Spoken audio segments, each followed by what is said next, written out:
Robotaxi. Figure Farzad isn't too far away. Oh, there he is. That was my Robotaxi. Nice. What's up? Good to see you. Yeah, great to see you. Dude, great. Yeah. About to call Robotaxi. Let's go. Yeah, let's do it. Red Robotaxi. I think this is my first red one. Oh, yeah. Ooh, look at that. Ooh. Smart to the strategic pedestrian crossing right there. Wow, let's go. Let's see where it pulls. Not a good spot to pull over here. Let's see what it does.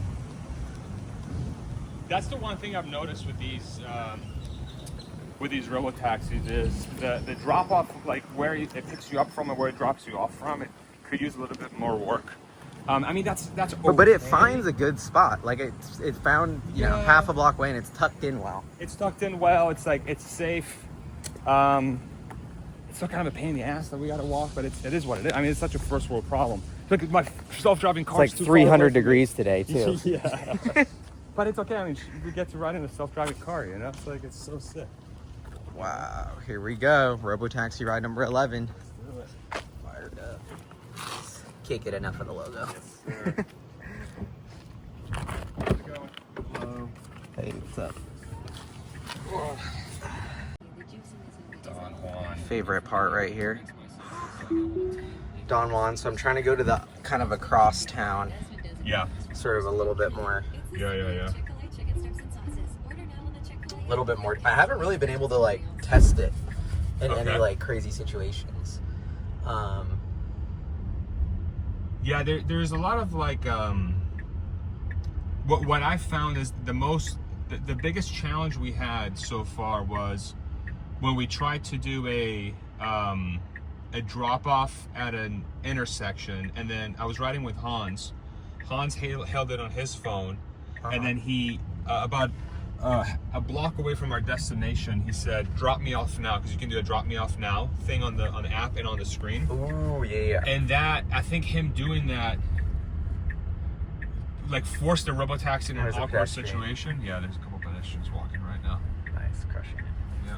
And so that what happened when he did that? So there was a malfunction or something. There was a bus stopped at the bus stop, and then there was another car behind it, and this was like, and then that car behind it was basically at the edge of the intersection. And then our Robotaxi pulled up behind that car, but then it ended up like stopping at the crosswalk, and it was encroaching onto the right turning lane that was coming from the perpendicular lane, the road. And what ended up happening was it stopped. It's like, you know, pick up your belongings, get out of the car. We got out of the car, and then the car just like waited there for like 30 seconds, and it was blocking traffic. Oh, yeah. No way. So you would call that maybe a slight error? Oh yeah, for sure. Or a slight traffic holdup, which, to be fair, normal Ubers do too. For sure. When they drop off and pick up passengers, it's not really like illegal. I don't know. It's kind of like a little bit of chaos in a gray area. It made for a very awkward situation. What it should have done, it should have just waited for the bus to clear, and then pull up to its drop-off spot and then drop us off. But instead, it sort of like perceived the traffic in front of us as stopped, and then it just decided to say, "Okay, I'm just gonna drop you guys off here, and y'all can, you know, fend for yourselves," kind of thing. So that was awkward. That was definitely an awkward situation.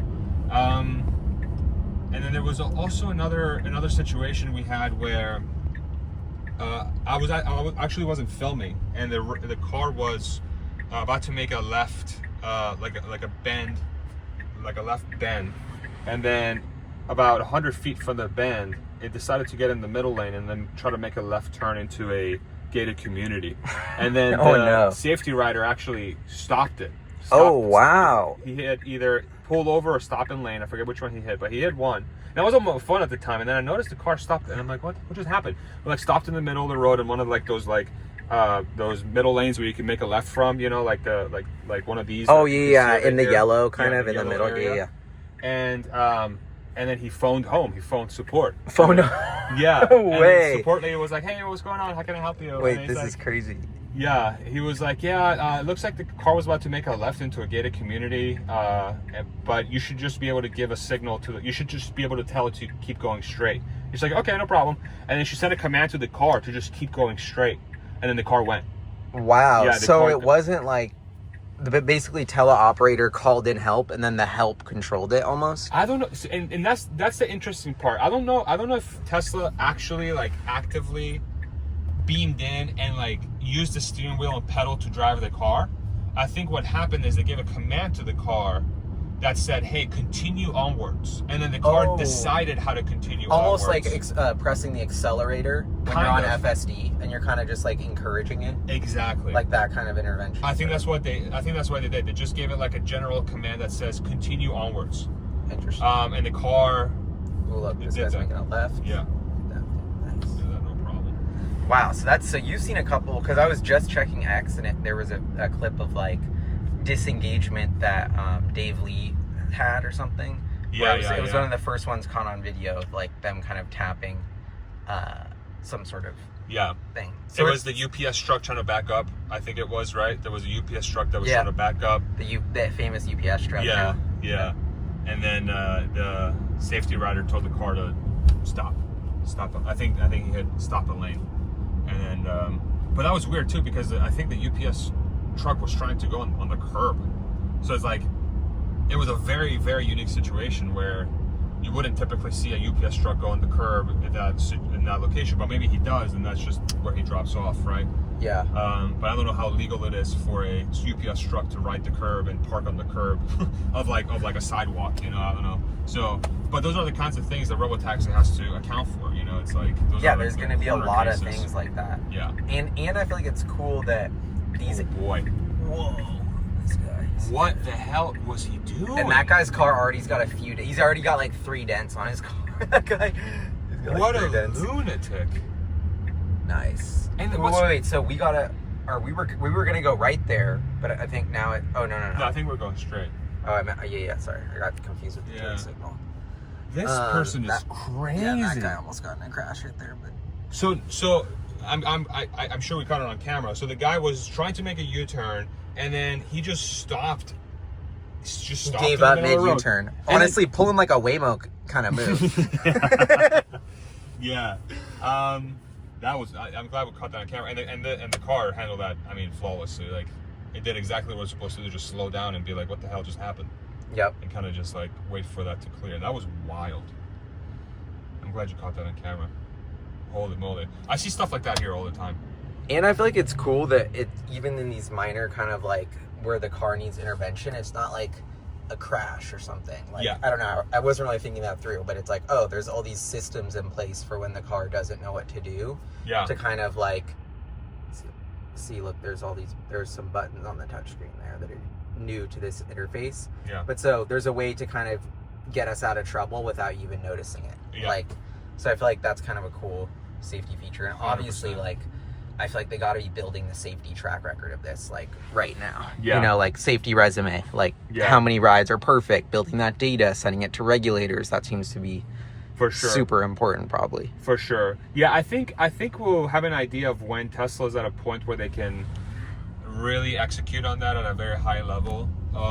As far as, like, expanding the network and adding cars and adding cities and adding more areas to the geofenced area. I think once we start seeing the safety riders not being in the car anymore, I think that's the signal that says, okay, Tesla's ready to start expanding. Yep. And that was actually one of my questions is, what do you think about the next kind of phase of the rollout? Like, how do you think the rollout kind of goes in your mind? Yeah, I think it's I don't know. I go back and forth on this. I think it's one of two. It's either expanding the existing region in Austin, and going into North Austin and starting, pulling that part of the city, pulling UT and sort of North Congress and 6th Street and all those areas. Start pulling that in, and or yanking the safety rider. One of those two things would probably be the next logical step. Now, expanding the region by default means adding cars to the network. And adding cars to the network, if you're not yanking the safety rider, by default means adding safety riders. Yeah. And my guess is, I think Tesla's got about 12 or 13 cars in operation right now. I think that's what the rumors are saying. Some people saying 30, but that seems crazy. That seems crazy. I don't think that's right. I saw that there was Bradford and Matt and Sawyer and a bunch of others are trying to keep an Excel spreadsheet of all these license plates. Oh yeah, saw that. I think there was 13 or 15 of them on that list. And you know, some are out of service at certain times. Yeah. They got to be charging. They got to be cleaning. We're not really seeing any of that. So Exactly. I like that's a very interesting point, though, that them expanding with the safety driver in the front seat seems like a premature move. Like, it seems like that would kind of, because I mean, I think it bogs not rocket down. science, but they're probably losing money on each ride. At Oh one yeah, time. 100%. I mean, these guys are probably getting paid $1 million a day. Yeah. No, they deserve it.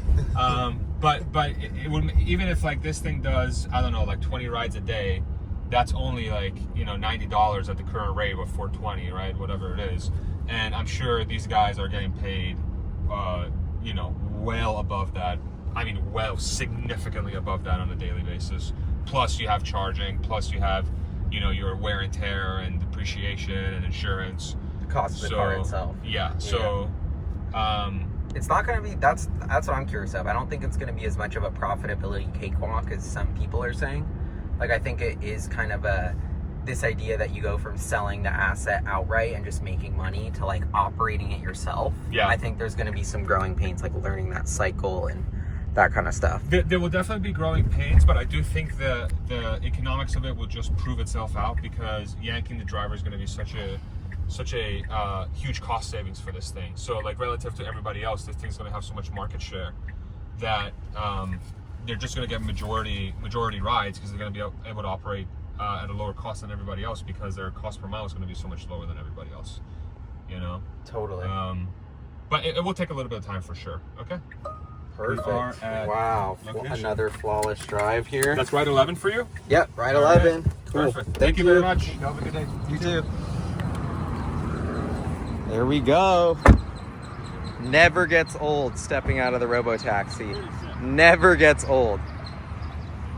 Really sick. Awesome. All right, well, I guess what else is there to do besides just call another ride, I guess? Just gotta call another one. Should I call the next one? Robotaxi pulling away. Ooh, that was a tight turn. It looked like he almost was going to hit that guy, but... Oh, it's got an unprotected left here. This is interesting.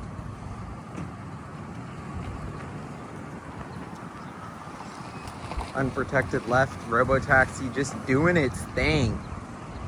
Doing its thing. Wow. Farzad talking about first factory delivery on June 28th, where the Tesla drives itself to a customer. Next big milestone. I do think they'll do that with a safety rider. I don't think it's going to be like, the car will fully deliver itself without anybody in the car. I think it's going to be very similar to what we're seeing here with the Robotaxi launch. But what's interesting about that is that the factory is outside of the existing geofence area. So the factory is about, probably 5 miles east of the edge of the geofence. And so what that means is that car's going to drive itself outside of the geofence area that we have. And I wonder if the delivery of that car will be within the geofence area or if it's going to be outside of it. Yeah. I've seen pictures and images and videos of the Robotaxis driving around outside of the geofence area on highways already without a driver. Wow. So, I didn't realize that. That's cool. But they do have the safety riders in there. So I do wonder, now that I think about it more and more, I do wonder if the next step for Tesla is to expand the geofence versus yanking the safety rider. Yep. Because they can afford to take a hit on Robotaxi for the short to medium term until they get sort of all the kinks worked out. Because for them, like, even if they have 1,000 Robotaxis and 1,000 safety riders, they're gonna have to eat a significant cost, but relative to the rest of the business, it's a drop in the bucket. Yep. Good point. So they can afford to do that. That's why Waymo is doing that too. Like with their program, they have tens of billions of dollars of surplus cash flow every year. They can just dump into whatever pet project they have. And Waymo is far from being a money making business. And so the question becomes, how quickly can Tesla go from a money losing business to a money making business? with Robotaxi. Yeah. And that's going to be purely dictated by the removal of the safety rider and then the expansion of the area so that they can get enough cars in the area so people can actually hail the cars. So who knows? I mean, when do you think that's, like, how far away are we from that, you think, where Tesla can show a profit on this thing?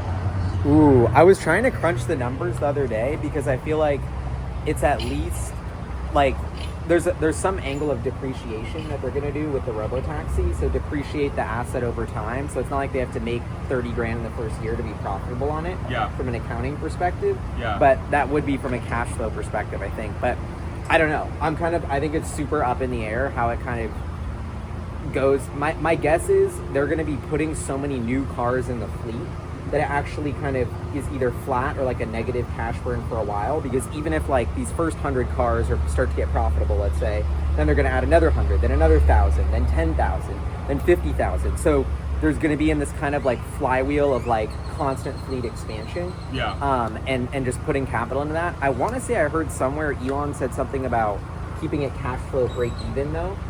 So I'm kind of hoping that maybe that'll be like Tesla's core business pumps out $500 million, $1.25 billion in cash flow. That's like the max they want to spend on Robotaxi, and then keep their cash position at 30 billion. I'm thinking about it kind of like that, you know? Yeah. And like you said, it's a drop in the bucket. Like as an investor, I'm like, Tesla has so much money. Like there's no reason to be concerned or thinking this is really going to impact the business model unless we start to see their cash like start dipping way below 30 billion into the 20, below 20 billion. Or if the cash but that's flow like goes would never negative. even, yeah.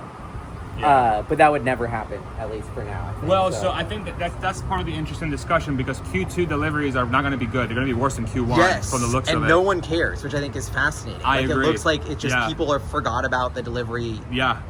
Which is kind of wild. I really think it backs up the thesis that the Wall Street is starting to price in Robotaxi heavily. Yep. A significant, for sure, a significant percentage of Tesla's current valuation is Robotaxi, and some part of it is also Optimus, for sure. Because otherwise, the current price action doesn't make sense. Like the stock is up how much since Q1 deliveries, and Q1 deliveries were awful. It's up like what is it, like 80, $100 or something a share?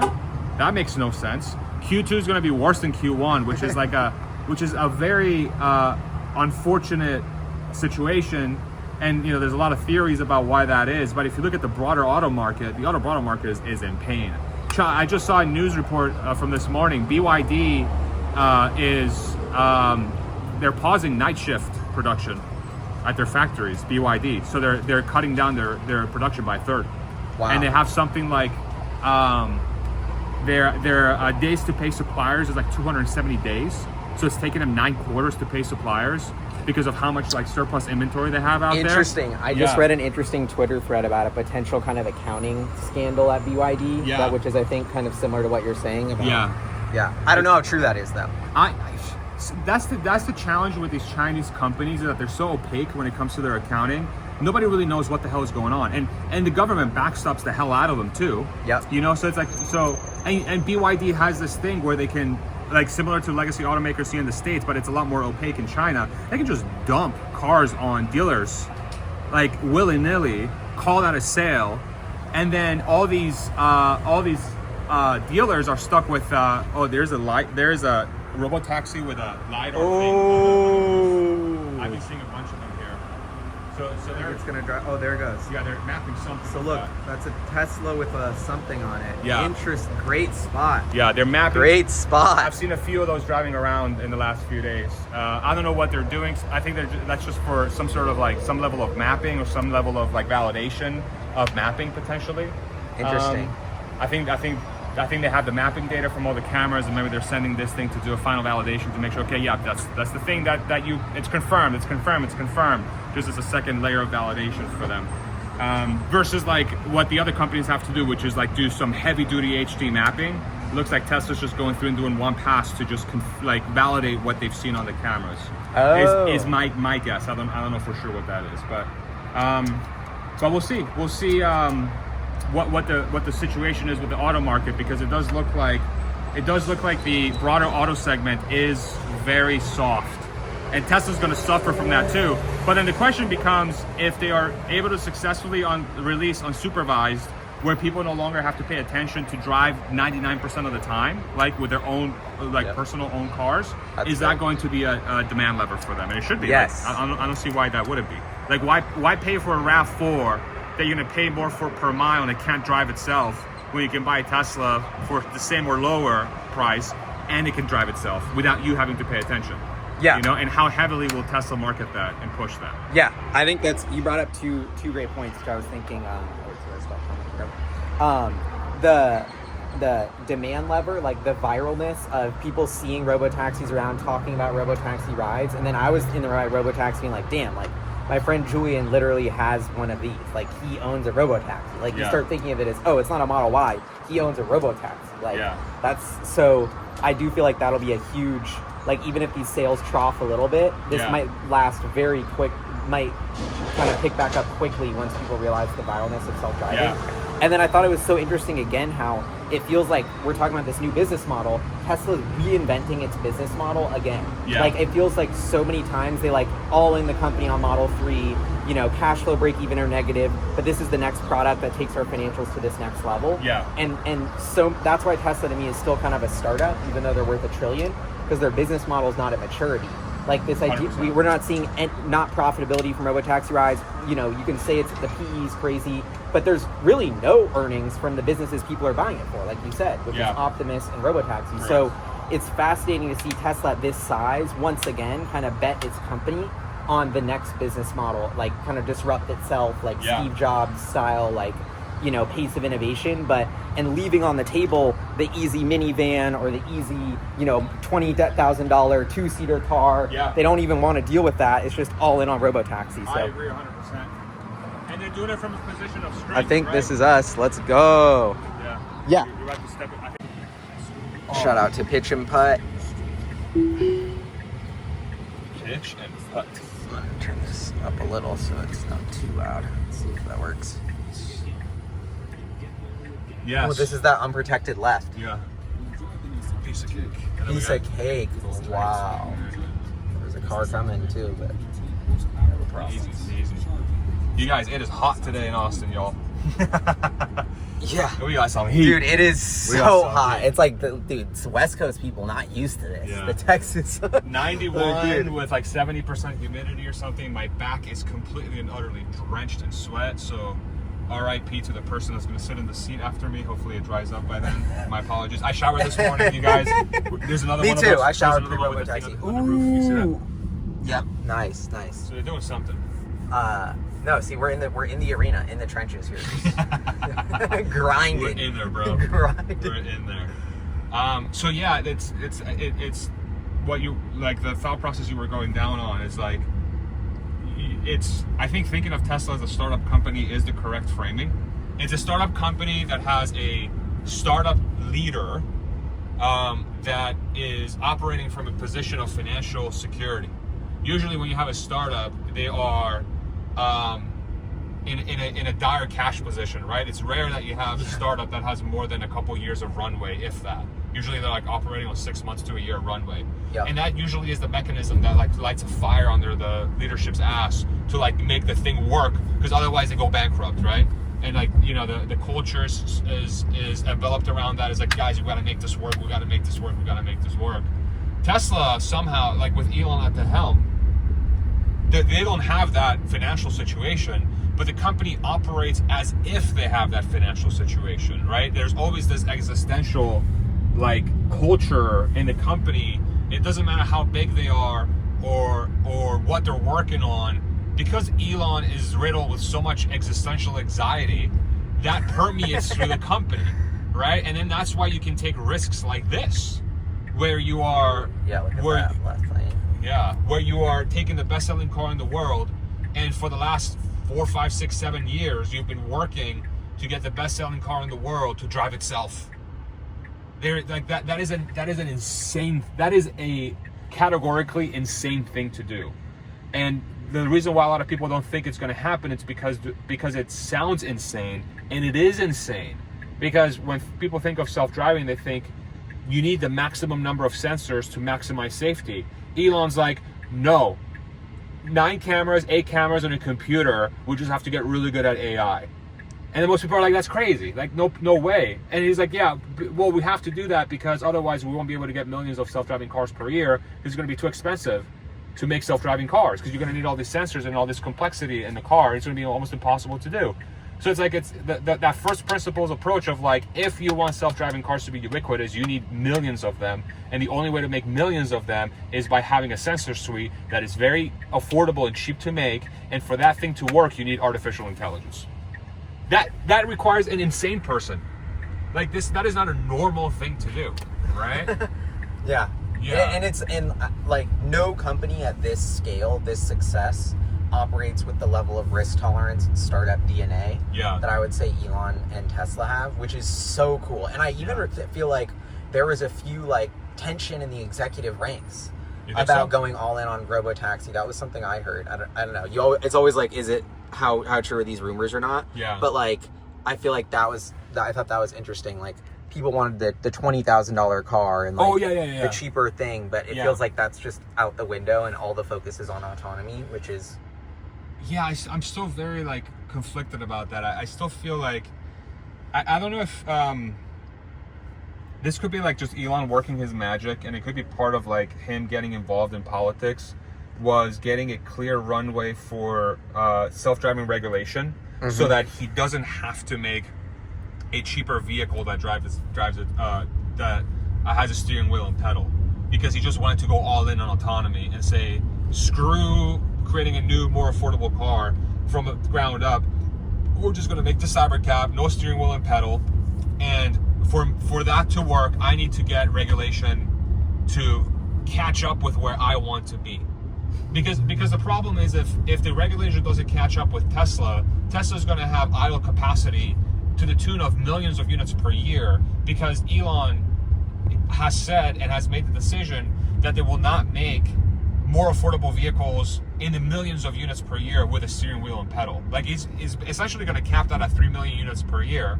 That's what it looks like to me. You're right. The surplus capacity is all Cybercab or transportation units without steering wheel and pedals. But for that to work, you need the regulation to catch up.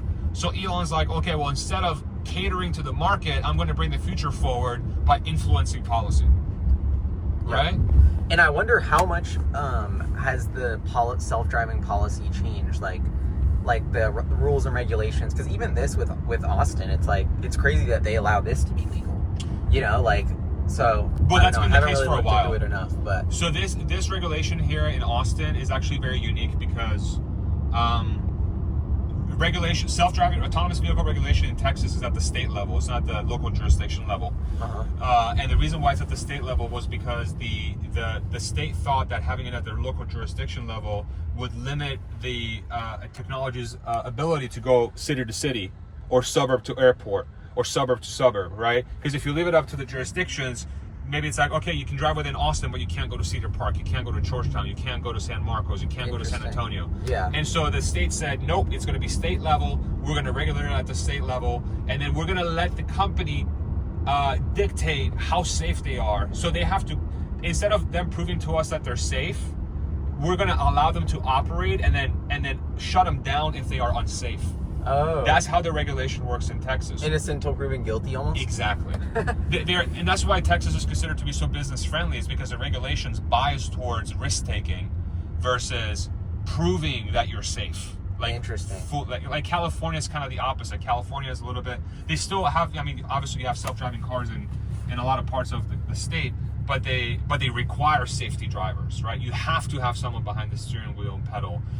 Each jurisdiction dictates a lot of rules and regulations to the point where maybe SF has a certain rule set, but for you to be able to go from SF to LA, you're going to have to work with all the jurisdictions in the middle to make it happen. Whereas here in Texas, it's like tomorrow Elon could say, fuck it, Texas wide open, you can operate a robotaxi anywhere. In theory, he could do that without the regulators slapping his hand, because the environment here has allowed for that.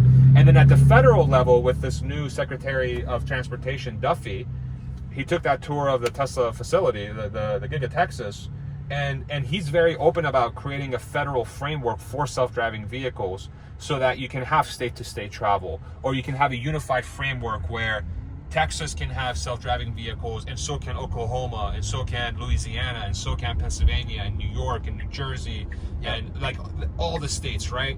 And that's going to be massively important for Tesla because, again, if they are going down the path of cybercab and just going all in on autonomy, and you're building capacity to go all in on autonomy, you need that regulation to catch up so you can dump your car somewhere. Otherwise, you're stuck. You're stuck with idle capacity, right? So it's such a fascinating time in the company's history because Elon is betting on the regulation catching up to his capacity. Yep. And he's going all in on the capacity. He doesn't care about the cash flow impact. He doesn't care about the cash balance impact. His position is self-driving will work the way we're doing it. We're going to have an outsized advantage because of our scale, and we're going to just start building them. And when the regulation turns on, it turns on, and then when it turns on, we're going to flood the freaking streets with self-driving cars everywhere. That's his strategy. And I like what you said about Texas being like ready to expand right now. Like the Austin metro area is a huge, 2.5 million, quickly growing. So I think just in Austin alone, there's such a big potential. Oh yeah. The Austin metro area. So I feel like that, I don't know, I'm kind of excited for what that means for Austin. And then you think about expanding within Texas. It's like, well, in some ways the regulatory risk is actually like not the biggest risk. It's trying to, have less safety drivers to improve your costs. Correct. Is the biggest thing holding it back versus regulation at this point. In the self-driving friendly states, like your Texas, like your Floridas, like your Nevadas, like your Californias to an extent. But a significant number of states don't really have autonomous vehicle framework at all, right? So, yeah, that you're 100% right. And it's funny that you mentioned California as something different because that's what it sounds like. The second spot they want to expand to is California or somewhere in California. Yeah, I think SF. Yeah. Silicon Valley. SF. Yeah. I feel like this was a big moment for Austin to leap ahead of Silicon Valley, so to get sick. the Robotaxi ahead of Silicon. I don't know. Yeah. Like this has been the new Silicon Valley in my eyes, but I feel like it's just like baby Silicon Valley. Baby Silicon Valley, but I feel like Tesla manifested that Texas became the tech capital. Yeah. And then the whole Delaware thing, like I don't know, I see a big movement towards Texas becoming very important. And Texas is going to start its own the Texas Stock Exchange. That's going to be huge. I think the state is capitalizing on the momentum of bringing as much business here as possible to try and just capitalize on the trend and bring tax revenue into the state. Which is such a smart move. It's such a brilliant move to really cater to your Teslas and your tech companies and your battery manufacturers, your manufacturing companies. Samsung's putting in a plant. I think it's about like 45 minutes northeast of Austin downtown. They're going to be making I believe batteries or chips or something. One of those. There's so many new freaking projects here. I like lose track of them. There's like a new factory like every day. I feel like it's like Oracle is doing this. Like there's a rumor that Disney's going to put in a park near Austin.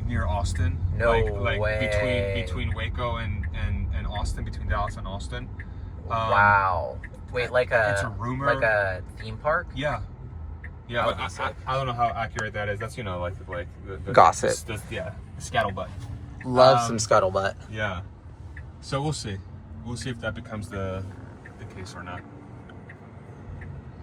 But yeah, dude, it's very, very exciting. It's so exciting. We hope to expand. We need to see very quick expansion of the Robotaxi. Yeah, because that's going to prove out the thesis. If it's, I think it's probably normal if Austin's kind of like in this state for the next, 3 to 6 months while they iron out the kinks and they collect the data and they do everything they need to do. But I wouldn't be surprised either, like at an extreme scenario, like within a couple weeks, they're like, okay, we're going to North Austin now. Yeah. I wouldn't be surprised by that at all. No, I think people, dude, nothing about Tesla and Elon moves slow. No. Like, they're super efficient. Except for getting to Robotaxi. Except for getting Robotaxi. I guess so. But even that, like, was quick. It just wasn't as quick as promised. Correct. But, like, the whole idea of, like, them, like, nothing stays the same year over year. Like, every time I come back to the Tesla factory, like, it's, like, it's totally changed. I can't believe how, like, advanced and cutting edge it is. Yeah. And so I feel like it's going to be like that with self-driving. Like, if I come, I'm in Austin now, leaving tomorrow. If I come back in 3 months, I'm sure it'll be expanded and bigger. It's just, like, 100%. Takes a minute to, like, zoom out and be like, well, it's been open for 3 days and there's still safety drivers. Yeah. But it's like, that's such a short-term way to look at it. And I feel like it's gonna, like, I don't know. Tesla does nothing slow. No. The speed of the rollout and the expansion of this program should mirror the speed of that Tesla experience after they went to end-to-end neural nets. Where it was really fast improvements, really drastic improvements very quickly. Like when version 12 dropped to the current version 13, like we saw incredible step changes that happened very, very quickly, where all those like issues around the edges were addressed. In theory, we should see a similar pace of expansion with the geographies that they operate in. So we'll see if that's the case. Now we got people parked here on the right with their doors wide open. They're unloading their car, and we're pulling right over to an iconic spot, by the way. Pitch and putt. Oh, dude. This is damn. There's no line right now, too. This is crazy. All right, thank you very much. Thank you. Thank you, guys. Have a good one, brother. Thank you. Congratulations. Successful launch. Wait, I'm gonna try and get one shot where we're both in it for the thumbnail or something. Nice. So, all right. Well, there you go. Just riding all day. Yeah, here's the golf course. Looks pretty cool. Waymos everywhere. Oh, it got scared. We scared it away. It like changed its mind. It like pulled over and then it pulled away. Yeah. Literally got scared.